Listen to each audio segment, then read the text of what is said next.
Jadilah Anda seperti garam di laut. Jangan seperti gincu di dalam air. Gincu dalam air dia kelihatan tapi tidak merasa. Sementara garam di lautan dia tidak kelihatan. Allah itu kan selalu memperhatikan kita. Lakukan saja yang terbaik. Bisa jadi kalau orang lain mungkin bisa kita tipu, tapi Allah tidak bisa kita. Iya.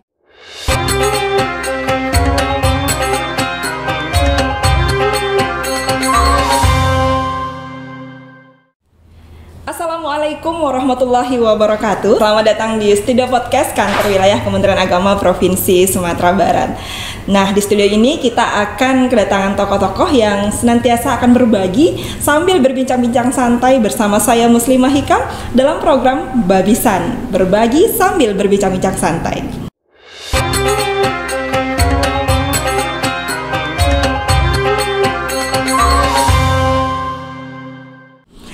Nah, sahabat religi, pada kali ini kita sudah kedatangan seorang tokoh yang mungkin sudah sangat dikenal di lingkungan ASN Kantor Wilayah Kementerian Agama Provinsi Sumatera Barat. Dan sejauh yang saya kenal, beliau ini adalah seorang sosok yang menurut saya itu ya sangat karismatik dan sangat tenang ya. Dan mungkin karismatik dan berwibawa mungkin seperti itu. Nah, siapakah dia? Dialah Kepala Kantor Wilayah Kementerian Agama Provinsi Sumatera Barat. Nah, itu Bapak Dr. Haji Helmi MAG. Assalamualaikum Pak. Waalaikumsalam warahmatullahi wabarakatuh. Sedikit grogi Pak. Mungkin di saat ini kali pertama ya Pak kita nih dialog, dan setelah selesai beberapa jadwal-jadwal yang kita reschedule, saya kalau berbicara dengan Bapak itu flashback ingatan saya itu ada dua hal ini Pak. Yang pertama saat kuliah di Pascasarjana. Wah, saat kuliah di Pascasarjana, Bapak kalau tidak sangkatan kita Pak ya, sangkatan ya. Bapak ketika itu bersama teman-teman yang waktu itu jurusan perbandingan agama Pak.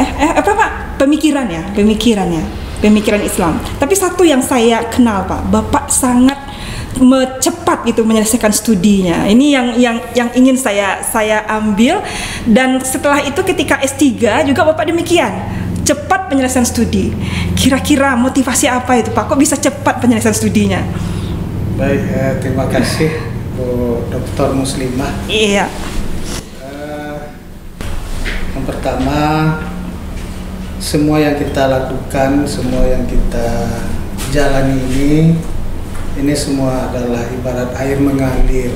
Iya. Jadi memang sudah ditakdirkan oleh Allah Subhanahu wa Ta'ala. Kalau bicara kuliah, memang kita dulu bahkan sama kami selokal dulu dengan orang tuanya Ibu Muslimah. Iya. Saya sangat teringat. Hafal betul tuh Pak. Teringat dengan beliau luar biasa, motivasi kita yang muda-muda. Kan setiap kuliah itu beliau selalu menyampaikan pikiran-pikirannya. Iya. Kalau enggak juga diberi kesempatan bertanya, beliau berdiri sendiri. Mudah-mudahan beliau tenang di alam baka. Amin. Ibadahnya diterima oleh Allah Subhanahu wa Ta'ala dan ditempatkan di surganya. Memang kita dulu menyelesaikan S2 itu selama 2 tahun, dan itu memang kalau zaman itu itu termasuk cepat. Iya, sangat cepat. Termasuk S3 juga, dan kata kita masuk 2003 waktu itu ya Pak ya. Kita 2003 ya, selesai 2005. Bapak memang duluan. Ya. Padahal kita juga sibuk di kantor kerja. Yang jelas motivasi kita pertama itu ibadah. Masya Allah. Jadi apapun yang kita lakukan termasuk menuntut ilmu itu adalah ibadah. Kemudian di dalam membagi tugas, jangan suka mendepositokan pekerjaan. Itu saja. Betul. Bagi ASN Kementerian Agama, khususnya di lingkungan kantor wilayah, sekarang juga banyak yang mengambil S2, S3. Barangkali bisa itu menjadi pelajaran kali Pak ya. Ya, jadi jangan suka mendepositokan masalah. Umpamanya ketika kita bimbingan tesis, disuruh perbaiki, segera perbaiki. Tanpa mengulur-ulur Pak ya. Iya, saya masih ingat ketika mengaji di surau, Buya selalu bilang itu la tu'akhir amal al-yaum ila al-ghad. Dia selalu bilang itu. jangan tunda-tunda. Iya. Pekerjaan yang bisa kerjakan hari ini sampai besok. Iya. Nampaknya sekarang itu salah satu yang kita amati, ASN kita yang lagi kuliah itu suka menunda. Betul. Lupa lagi dia kan. Betul, Pak. Lupa, nanti disuruh perbaiki, dia diamkan dulu. Akhirnya Banyak setannya, Pak, soalnya. Jadi itu saja kita pegang. Pertama kita untuk ibadah, yang kedua jangan menunda-nunda pekerjaan, apalagi itu tugas-tugas kuliah. Yang ketiga tentu kita punya motivasi yang kuat. Kita harus bisa menyelesaikan. Orang lain bisa, kenapa kita tidak? Betul. Jadi kita motivasi diri. Motivasi itu memang dua ya. Ada motivasi ekstrinsik, ada intrinsik. Kalau menurut saya yang intrinsik ini yang terpenting, motivasi dari dalam. Kita motivasi dari dalam diri kita bahwa kita bisa. Yang keempat, kita taat aturan. Jadi bagi yang izin kuliah, bagaimana aturannya. Kemudian yang pekerjaan tetap dikerjakan, yang dinas lanjut, yang kuliah jalan. Kita taati aja aturan seperti itu. Banyak fokus tapi bisa fokus ngerti Pak ya. Jadi itu saja. Dan yang terakhir, yang tidak kalah penting lagi, kalau ini bisa dibilang yang pertama, selalu berdoa. Masya Allah. Betul. Selalu berdoa kepada Allah. Kemudian juga mohon doa lah dari orang tua. Kalau orang tua kita sudah meninggal, ya kita kirimkan pahala Al-Fatihah dan sebagainya. Iya betul Pak. Saya kita ada saja jalan diberikan Allah. Betul. Saya pernah punya pengalaman dulu ketika tahun 2014. Ketika itu baru mulai S3. S3. Nah, kita dapat lulus pula jadi petugas haji. Iya. Gitu. Jadi bingung juga, ini kuliah baru 2 kali tatap muka, kita sudah harus meninggalkan kuliah. Kalau jadi petugas haji itu kan sekitar berapa pelatihan, hari? 40 hari. 40 hari pelatihan. Ya, 40 hari. Ke Mekahnya 40 hari mendampingi jemaah. Nah, lalu gimana ini? Dilema juga Pak ya. Jadi kita berdoa saja, kemudian minta petunjuk lah kepada dosennya. Dikasih kemudahan. Iya, mudah-mudahan dikasih kemudahan. Jadi beliau nanya, sudah tampil? Belum, makalahnya judulnya apa? Ini.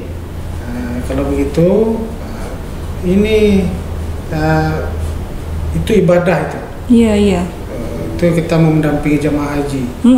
Persiapkan aja nanti. Gitu. Jadi diberi kemudahan seperti itu. Di doa tadi. Ya, doa yang selalu diajarkan terutama oleh guru-guru kita dulu kan seperti itu. Ya Allah kan, Allahumma yassir kan, wala tu'assir kan. Ya, jangan dipersulit. Ya Allah, berikan kemudahan, jangan dipersulit. Banyak-banyak aja baca doa itu, mudah-mudahan kita mudah aja bisa semua. Iya. Kan banyak juga orang Pak kadang kuliah atau mungkin niatnya nggak ini kali mengisi-ngisi hari saja, akhirnya nggak selesai. 2 tahun, 3 tahun, 4 tahun nggak selesai. Ini Bapak luar biasa, S3-nya selesai dan sangat cepat dengan ada jabatan. Waktu itu Kakan Kemenak Pak kan? Iya. Kakan Kemenak dengan rasanya bagus, jadwalnya sangat padat tapi mampu menyelesaikan kuliah. Satu lagi mulai dari karir. Kalau saya ingat dulu Bapak pasti di Kemenak Kabupaten Padang Pariaman, saya sangat hafal. Dari Kasih, ya Pak. Kasih apa dulu Pak? Kasih Penamas dulu nak Pak, pernah. Kasih Mapenda tapi saat itu. Mapenda. Pernah Kasubag juga. Pernah Kasubag, akhirnya ke Kakan Kemenak, Kota Pariaman, Kabupaten Padang Pariaman, dan akhirnya hari ini jadi Kakanwil Kementerian Agama Provinsi Sumatera Barat. Mimpi nggak sih Pak jadi Kakanwil? Ya, kalau dibilang mimpi ya enggak mimpi. Yang jelas kita melalui saja jalur hidup ini. Iya. Pertama dulu memang kita berawal tahun 95 itu melalui jalur CPPN. CPPN itu kan memang zamannya Menteri Pak Tarmizi Taher dulu. Beliau sudah merancang ini ketika beliau Sekjen Kementerian Agama. Jadi sayang sekarang tidak dilanjutkan itu ya. Oh iya, nggak ada lagi Pak. Nanti ada formula yang terbaik lagi untuk pengganti ini ya, jabatan CPPN. Kader pemimpin di Kementerian Agama. Beliau memang bilang begitu. CPPN itu memang dipersiapkan untuk menjadi pimpinan di Kementerian Agama. Makanya yang ikut CPPN itu bukan dari apa saja, ya nama calon pegawai pencatat nikah, bukan alumni syariah saja. Tidak sama dengan penghulu tuh Pak? Iya, kalau itu kan sekarang penghulu. Penghulu, iya. Jadi beliau karena ini peluang yang ada, beliau itu memanfaatkan karena beliau melihat katanya dulu, beliau kan dari militer kan. Militer itu punya akabri, Departemen Dalam Negeri itu punya STPDN, APDN, Kementerian Agama gimana mempersiapkan kader pimpinan, makanya beliau ciptakan ini CPPN. Dia diambil lulusan terbaik sebab kata beliau karena beliau dari militer, kelebihan akabri itu kata beliau pertama dari sisi intelektualnya, makanya diambil lulusan terbaik dari IAIN ketika itu. Setelah itu sikap mentalnya, makanya dilatih dulu. Kami dilatih di Jakarta lebih 2 bulan. Sikap mental, fisiknya dilatih, juga wawasan kebangsaan. Ditambah lagi dengan keahlian-keahlian yang harus dimiliki. Jadi semacam matrikulasi lah. Betul. Sebelum kita masuk di Kementerian Agama, kita dikenalkan dulu dengan Kementerian Agama. Kemudian dari CPPN itu kan di KUA dulu. Saya pernah di KUA di Mentawai, di Kecamatan Sipora. Jadi pernah di Mentawai dulu Pak? Ya. Habis itu tapi dulu Kabupaten Padang Pariaman nyambung Mentawai ya, satu. Waktu itu Mentawai masih masuk Kabupaten Padang Pariaman, betul. Setelah itu kita tetap juga menulis-nulis media. Akhirnya Kakan Kemenak waktu itu Kakan Depak namanya. Kakan Depak. Yang cari ini siapa ini penulisnya? Tahu rupanya pegawai kita. Beliau tarik ke Padang Pariaman. Jadi staf di umum, dia ajudan lah. Pernah ajudan juga. Bikinkan konsep pidato Kakan Depak. Iya. Juga ya. Nah, setelah itu berganti pimpinan, kita ingin mengabdi di madrasah.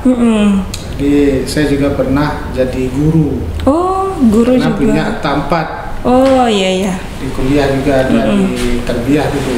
Jadi modal akta 4 jadi guru. Jadi guru sampai pernah jadi wakil kepala sekolah, tapi nggak pernah jadi kepala sekolah. Tapi kan jadi kasih Mapenda ya Pak. Dikasih Mapenda dilalui, habis itu ditarik ke Kemenak Kabupaten jadi kasih penamas. Kasih penamas, terus jadi kasih Mapenda juga di Kabupaten Padang Pariaman. Lama itu. 7 tahun. Kasih Mapenda. Saya kenal Bapak kasih Mapenda. Terus kasih Mapenda jadi Kasubag TU.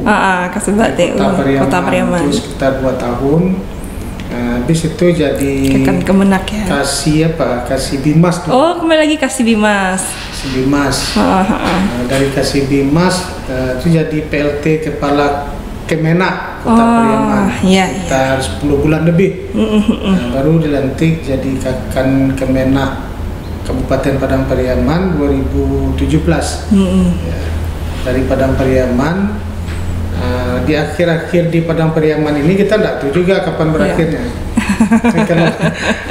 Kalau pejabat seperti kita ini yang di struktural bukan pejabat karir lah, bukan pejabat publik, bukan pejabat politis kan. Betul. Kita tahunya kan kapan dilantiknya, sampai kapannya kan tidak jelas. Betul, tapi Pak. Kalau pejabat seperti gubernur, bupati, ada masa periode. Jelas. Rektor jelas juga. Ada periode. Kalau kita ini tidak jelas. Yang tahunya cuma kapan dilantik, sampai kapannya kita tidak. Sampai kapan kita tidak. Tapi kita harus punya prinsip yang jelas, bekerja dan bekerja itu saja. Betul. Perkara siapa nanti akan mendapatkan manfaat dari karya itu kita serahkan pada Allah. Betul. Itu saja. Selagi kita diberikan amanah kita berbuat. Itu saja. Tapi waktu jadi dulu masih pejabat Kakan Kemenak, memang sudah dipersiapkan nggak Pak jadi Kakanwil ini? Saya mau jadi Kakanwil ini kan ada juga Pak. Saya bercita-cita mau jadi Kakanwil. Memang sudah ada cita-cita ketika itu Pak. Pastilah ya. Cita-citanya tidak ada, cuma dulu terlintasnya begini.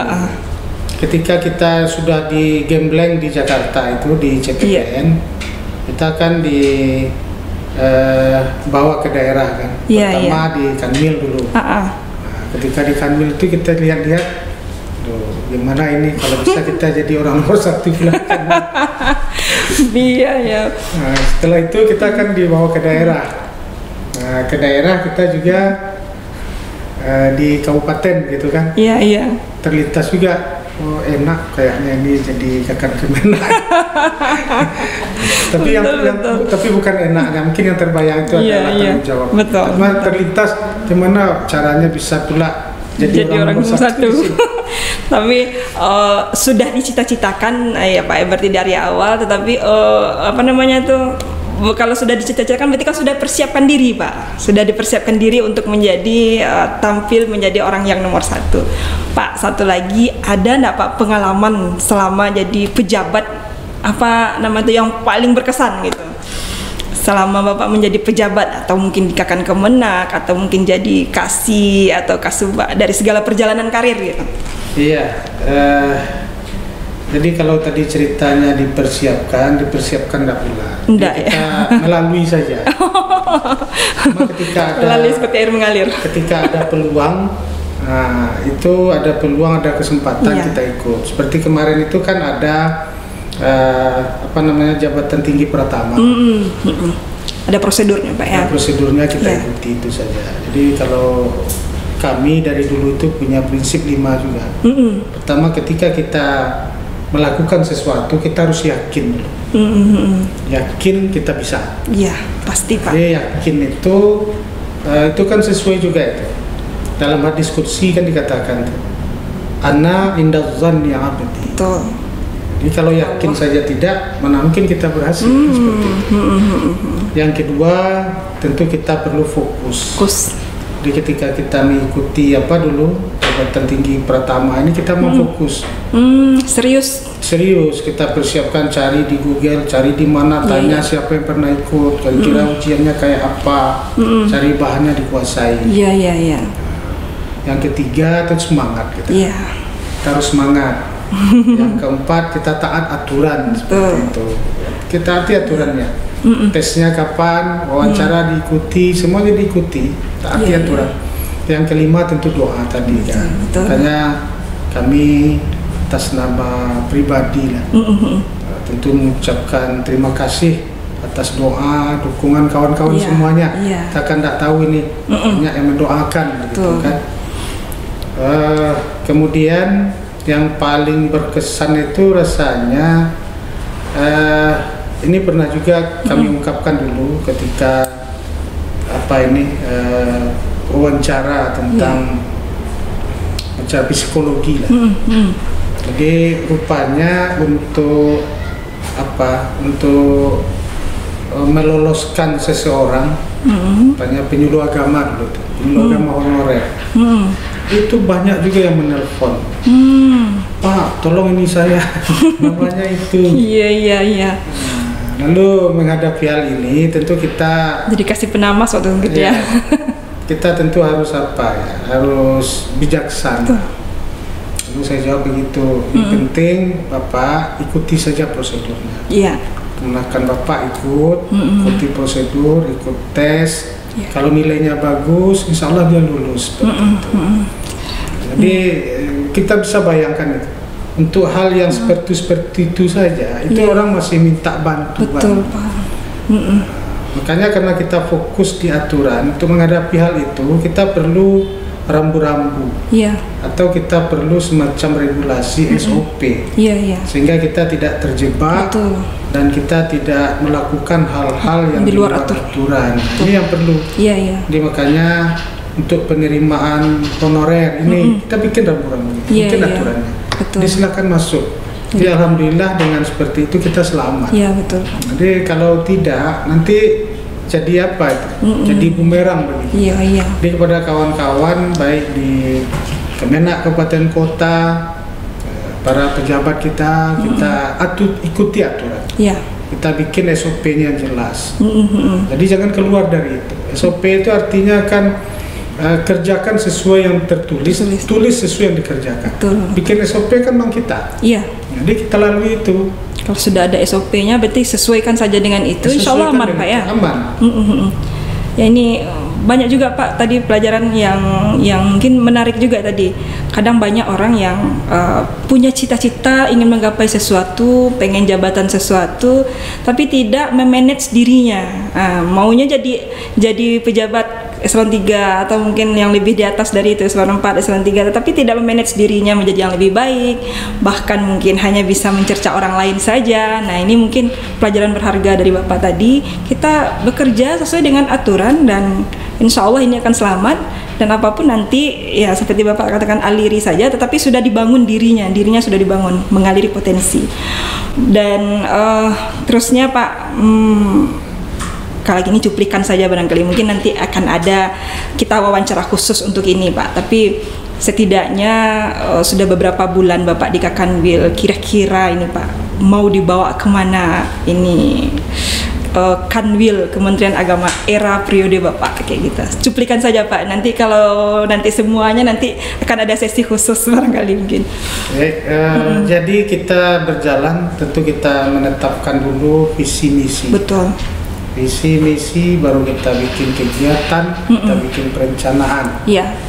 Visi kita di Kanwil tentu kita merujuk kepada visi Kementerian Agama di pusat. Iya. Kementerian Agama yang profesional dan handal dalam membangun masyarakat yang soleh, moderat, cerdas dan unggul untuk Indonesia maju yang berdaulat, mandiri, berkepribadian berdasarkan gotong royong. Nah, jadi kita ingin profesional. Kemudian handal, betul. Masyarakat yang soleh. Nah, makanya untuk ketika jabatan tinggi pertama kemarin, ketika lelang jabatan itu, kita mengajukan proposal rating. Proposal rating kita itu tentang revitalisasi Surau. Dan insya Allah itu akan kita wujudkan, karena itu sudah disidangkan, betul dan sudah diuji seperti itu. Tentu kita mohon dukungan kawan-kawan baik Kabak, Kabit, Rekan Kemenak sampai Kepala Gua dan seluruh jajaran Kementerian Agama. Dan kita ini Sumatera Barat, kita memang punya kekhasan, punya khasanah kita, terutama di surau itu. Budaya lokal Pak ya. Budaya lokal, karena surau, pendidikan di surau, gemblengan di surau telah terbukti ampuh. Ampuh mencetak generasi Minangkabau yang tangguh, berkualitas. Betapa banyak ulama-ulama, betapa banyak orang-orang Minang yang sukses, karena digembleng di surau. Ini terus sudah terbukti. Nah, karena itu sekarang kita melihat surau dalam tanda kutip masjid musala kita itu kurang kita perhatikan.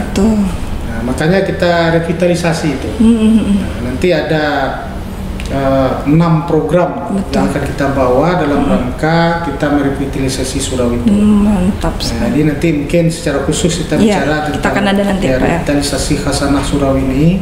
Dan memang di 2022 ini kita targetkan nanti satu kabupaten kota ada satu percontohan kita. Luar biasa itu Pak. Kemudian satu di tingkat provinsi kita bikin percontohan kita. Yang penting itu saja. Kalau kita bersama-sama tidak ada yang tidak mungkin. Menarik itu Pak. Memang ada format yang sesuai dengan budaya lokal Sumatera Barat, apalagi mungkin kebudayaan Minang yang belum melekat sekali dengan pendidikan agamanya itu di surau, Pak ya. Jadi di surau kita kembali lagi bagaimana surau ini bisa menjadi sentral kehidupan keagamaan masyarakat. Ya, jadi begini. Kita mencoba, jadi hasil-hasil survei, hasil-hasil kajian itu, kita mengatasi masalah itu dari hulu. Betul. Jangan dihilir saja. Apapun persoalan. Contohnya tentang pemahaman moderat. Orang-orang Minang ini dari dulu moderat. Tentang apa lagi? Tentang kemiskinan, kenakalan remaja. Tentang stunting, macam-macam itu kaji dari hulunya. Dari hulunya karena kita tidak memanfaatkan lagi, tidak melakukan pembinaan lagi di akar itu dari surau di rumah tangga. Iya, iya. Kalau itu kita aktifkan kembali, tidak ada yang tidak bisa diselesaikan. Iya. Kalau alasannya masalah ekonomi contohnya kan, kenapa stunting terjadi ini? Kalau tidak ada biaya makanan dan sebagainya. Kalau surau itu nanti kita manfaatkan, itu nanti umpamanya ada kegiatan-kegiatan pengumpulan infak, wakaf tunai, sedekah, zakat. Potensi besar. Potensi besar. Di sini nanti kita perankan penyuluh. Iya, iya. Umpamanya penamas, penyuluh nampak di masjid. Nanti kalau ada masyarakat yang ada permasalahan, nanti ada yang melayani. Betul, betul. Setidak-tidaknya memberikan solusi. Iya, iya. Alternatif solusi mengatasi masalah. Iya. Dulu itu yang terjadi. Iya, Dulu iya. itu ulama-ulama dahulu itu, ketika ada masyarakat masalah kesehatan, datang kepadanya. Iya, iya. Buyanya ada di Ada sana. buyanya. Ketika itu walaupun dengan cara sederhana, diusapnya, atau dibacakannya ayat Allah di air, suruh minum. Iya, iya. Tapi ketika itu masyarakat senang. Iya, iya. Masalahnya terasa teratasi. Betul. Kalau sekarang kemana orang mau mencari ini? Kita ada masalah, datang ke surau-suraunya tutup. Tidak ada yang nungguin. Betul, betul. Jadi kalau dulu tuh Buya itu memang penunggu surau dan dia menjadi figur di masyarakat sekitar itu, Pak ya. Jadi ini yang kita hidupkan. Nah, ini yang kita coba nanti melalui program ini. Nanti kan ada sesi khusus kita kupas satu-satu program revitalisasi Khazanah Surau ini, Pak. Iya. Terakhir ini, ending terakhir atau closing statementnya. Tips apa Pak yang bisa kami ambil atau mungkin Bapak berikan kepada kami agar menjadi seorang ASN yang mungkin bisa sukses seperti Bapak lah, sederhana saja gitu. Iya, Bapak tenang-tenang Pak, tapi sampai tujuan ini. ini yang menjadi poin kalau kami melihat riaknya tidak ada, sebelumnya tidak mencuat, tetapi sampai juga. Ini mungkin bisa berbagi ke kita Pak, banyak orang yang tidak. Salah satu proklamator kita, Bung Hatta, pernah mengatakan, jadilah Anda seperti garam di laut. Iya. Jangan seperti gincu di dalam air. Iya, iya. Gincu dalam air dia kelihatan tapi tidak merasa. Betul, betul. Sementara garam di lautan dia tidak kelihatan tapi merasa. Betul. Jadi dalam posisi apapun kita bisa berbuat yang terbaik untuk lembaga ini, untuk umat kita. Iya. Jadi kita untuk berbuat itu dalam posisi apa saja. Iya. Jadi kalau saya dibilang berhasil, ya kami dibilang berhasil, ya alhamdulillah. Itulah adanya yang kita sampaikan tadi. Yang jelas kita lakukan saja yang terbaik. Insya Allah, ya Allah itu kan selalu memperhatikan kita. Iya Pak, betul. Ya, lakukan saja yang terbaik. Bisa jadi kalau orang lain mungkin bisa kita tipu, tapi Allah tidak bisa kita tipu. Pak. Allah lebih tahu. Cuma kadang-kadang orang kan melakukan apologi ya, pembenaran terhadap apa yang dia lakukan. Iya. Dan sementara alasan. hindari menyalahkan orang lain. Iya. Kita lakukan saja sesuai dengan apa yang kita mampu, kita berbuat saja. Iya, iya, iya. Semua orang punya kesempatan untuk ini Pak ya, untuk maju Pak ya. Iya. Termasuk perempuan Pak. Oh iya, termasuk perempuan. Berarti bisa ya Pak ya, pejabat. Kita belum ada loh Pak, pejabat eselon 3 yang dari perempuan. Iya. Menurut Bapak Pak, terakhir. Kalau di sekarang di pusat, di provinsi pun ke Kanwil ada yang dari perempuan. Iya. Ada. Kita mungkin minim Pak di Sumatera Barat untuk eselon 4 aja barangkali mungkin bisa hitungan jari kali ya Pak ya. Tapi ini bisa didorong Pak. Ya, bisa. Menurut Bapak bagaimana ini Pak? Dari segi mata ke Kanwil terakhir saja Pak ini. Ya saya pikir semuanya punya kesempatan yang sama. Ya. Perempuan punya kesempatan dan dia juga punya kelebihan, tentu juga ada kekurangannya. Ya. Jadi yang kita eksplor itu adalah kelebihannya. Ya. Kalau Setuju, Pak. di sekolah, di lembaga-lembaga pendidikan itu justru sekarang kepala madrasah kita, kalau tidak salah itu 86% itu perempuan. Banyak perempuan yang berperan sekarang. Besok-besok Pak Kasubag TU di kawasan Kemenak Kabupaten Kota harus ada perempuan juga Pak. Penting itu saja. Eselon 3 ada perempuan Pak. Tunjukkan saja potensinya. Betul. Tapi ya, insya Allah memperhatikan, pimpinan akan melihat. Betul Pak. Ya, cuma selama ini kadang-kadang mereka kan merasa apa itu, tidak berani menunjukkan dirinya. Ya, merasa ya itulah yang harus kita hilangkan. Ya. Jadi ragu-ragu untuk memperlihatkan eksistensinya gitu Pak. Ya. Tapi kalau untuk beberapa daerah Sumatera yang lain, Kabid aja sudah ada perempuan juga itu Pak. Udah ya. Iya, Kabid Penais, Kabid Penwat. Oke, baik Bapak, terima kasih. Luar biasa sekali. Ada banyak hal. Kalau saya mungkin dalam sesi wawancara ya, podcast hari ini, bincang-bincang hari ini, walaupun santai, tetapi ada beberapa poin yang saya ambil dari Bapak Akanwil kita hari ini. Yang pertama, kalau ingin sesuatu, itu yang pertama itu adalah harus yakin dulu. Yakin. Jadi jangan nanti kita melakukan sesuatu itu tapi tidak yakin. Kemudian yang kedua, kita harus fokus. Apapun yang kita lakukan itu harus fokus terhadap apa yang akan kita tuju. Mungkin ini juga menjadi bisa kita ambil pelajarannya. Kita fokus saja ke garis finish kita. Jadi tidak perlu hiraukan kiri kanan, itu akan menjadi penghalang kita. Kemudian yang ketiga yang sangat penting sekali adalah bagaimana kita itu bekerja sesuai dengan aturan. Kalau sudah bekerja sesuai dengan aturan dan SOP yang jelas, kata beliau tadi, ini insya Allah aman. Nah, ini insya Allah aman dan kita akan terhindar dari hal-hal yang akan membahayakan terhadap apa yang kita kerjakan. Dan terakhir itu adalah doa, ya, karena doa ini adalah kunci suksesnya. Dan jangan lupa untuk selalu mendoakan orang tua, karena di atas ridho orang tua itu juga termasuk kunci sukses dari seorang anak. Baik Pak, terima kasih banyak atas tipsnya. Mudah-mudahan ini bisa menjadi pelajaran bagi kita semua. Dan ini bukan yang terakhir Pak ya, kita akan ada nanti sesi podcast lagi yang selanjutnya, terutama dengan kajian revitalisasi Khazanah Surau dan program-program lainnya. Dan kita akan terima kasih dan kita akan lanjutkan nanti pada podcast-podcast lainnya bersama pejabat-pejabat lain di kantor wilayah Kementerian Agama Provinsi Sumatera Barat. Saya Muslimah Hikam undur diri dalam program Babisan. Terima kasih. Assalamualaikum. Waalaikumsalam.